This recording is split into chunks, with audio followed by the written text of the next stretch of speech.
Assalamualaikum warahmatullahi wabarakatuh. Perkenalkan, nama saya Muhammad Afim Irana dengan NIM C1C021133. Di sini saya akan menjelaskan apa itu HAM dan pelanggaran HAM apa yang terjadi di Palestina. Sebelum masuk ke materi, saya akan menjelaskan terlebih dahulu apa sih hak asasi manusia. Hak asasi manusia adalah sebuah konsep hukum dan normatif yang menyatakan bahwa manusia memiliki hak yang melekat pada dirinya karena ia adalah seorang manusia. Hak asasi manusia berlaku sejak kapan, di mana saja, dan kepada siapa saja, sehingga sifatnya universal. Lanjut ke materi inti, yaitu pelanggaran HAM. Apa sih yang dimaksud dengan pelanggaran HAM? Jadi pelanggaran HAM sendiri adalah tidak terpenuhinya hak seseorang atau kelompok orang sebagaimana mestinya. Misalnya, apabila murid di sekolah tidak memperoleh pelajaran dengan baik, maka guru tersebut telah melakukan pelanggaran hak. Dan berdasarkan Undang-Undang Nomor 39 Tahun 1999 menyatakan bahwa pelanggaran HAM didefinisikan sebagai perbuatan seseorang atau kelompok orang termasuk aparat negara, baik disengaja maupun tidak disengaja, atau kelalaian membatasi dan mencabut hak asasi manusia seseorang atau kelompok orang yang dijamin oleh undang-undang ini. Lanjut kepada materi inti, yaitu apa sih pelanggaran HAM yang dilakukan Israel terhadap Palestina.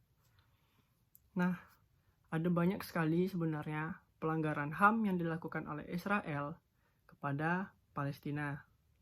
Kita tahu sendiri bahwa Palestina wilayahnya direbut, warganya dibunuh, daerah-daerah dibom, dan masih banyak lagi. Dan di sini ada beberapa subjudul yang akan saya jelaskan. Yang pertama adalah menggunakan bom fosfor dalam peperangan. Laporan dari Human Rights Watch menunjukkan bahwa pada tanggal 10-11 Oktober, Israel menggunakan bom fosfor. Berdasarkan peraturan internasional, bom fosfor menjadi salah satu senjata yang dilarang digunakan dalam konflik. Pasalnya, senyawa kimia ini mampu memberikan dampak jangka panjang pada korban yang terpapar. Bisa menyebarkan virus atau penyakit lainnya, karena bom tersebut memiliki racun di dalamnya. Yang kedua adalah membantai anak-anak. Setiap 10 menit, satu anak di Gaza meninggal akibat serangan Israel. Menurut data per Jumat tanggal 11 bulan 3, Kementerian Kesehatan di Gaza menyebutkan bahwa sebanyak 3.760 anak meninggal dunia selama agresi Israel di Palestina. Banyak bukan? Dan yang ketiga yaitu menyerang warga sipil. Laporan dari Al Jazeera menyatakan Israel melancarkan serangan udara yang menargetkan gereja Ortodoks Saint Porphyrius. Padahal gereja ini diketahui menjadi tempat berlindung warga sipil yang tempat tinggalnya luluh lantak dihantam oleh roket Israel. Sebanyak 7.000 warga sipil telah terbunuh oleh bom Israel sejak 7 Oktober 2023 lalu. Yang keempat adalah meruntuhkan fasilitas pendidikan. Serangan Israel juga menyasar sekolah yang selama konflik tereskalasi difungsikan sebagai tempat pengungsian. Parahnya, sekolah ini dibangun dan dikelola oleh PBB melalui United Nations Rebuild and Work Again, atau disingkat UNRWA. Nah, kejadian-kejadian tersebut menjadi contoh ekstrim dari pelanggaran HAM yang dilakukan Israel sudah melarang undang-undang hukum humaniter. Jadi bisa disebutkan bahwa Israel di sini telah melanggar HAM karena mereka melanggar peraturan untuk perang apa saja peraturan untuk perang itu telah dilanggar oleh Israel. Nah, di sini kenapa masih banyak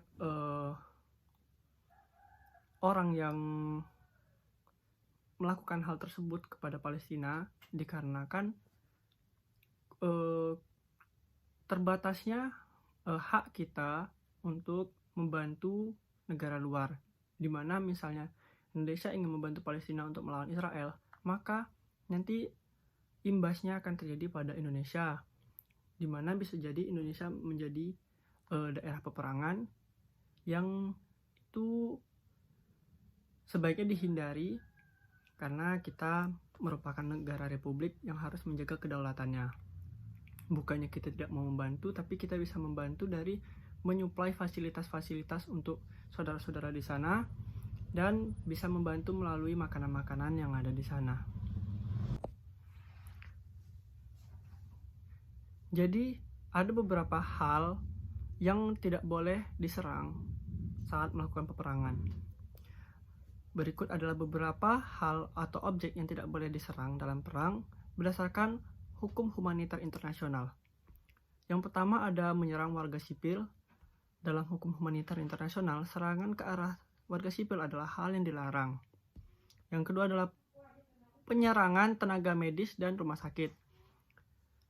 Pihak yang berperang juga dilarang menyerang pihak medis yang dimana berfungsi untuk mengobati orang-orang yang luka, warga-warga sipil yang luka, serta tentara-tentara yang mengalami luka. Yang ketiga, tahanan harus diberikan haknya. Hukum humanitar internasional melarang adanya penyiksaan dan perlakuan buruk terhadap para tahanan dalam hal apapun yang telah mereka perbuat sebelumnya. Yang keempat adalah kota dan desa. Militer dilarang melancarkan serangan ke wilayah tempat tinggal musuh. Hal ini berdasarkan pada konvensi Den Haag tahun 1899 dan 1907. Yang kelima ada benda cagar budaya. Yang keenam, bangunan yang mengandung kekuatan berbahaya seperti gudang senjata atau gudang yang memiliki kandungan gas yang tinggi. Mungkin sekian video dari penjelasan saya mengenai hak asasi manusia dan pelanggaran hak asasi manusia yang terjadi di Palestina. Kurang lebihnya saya mohon maaf. Saya akhiri. Wassalamualaikum warahmatullahi wabarakatuh.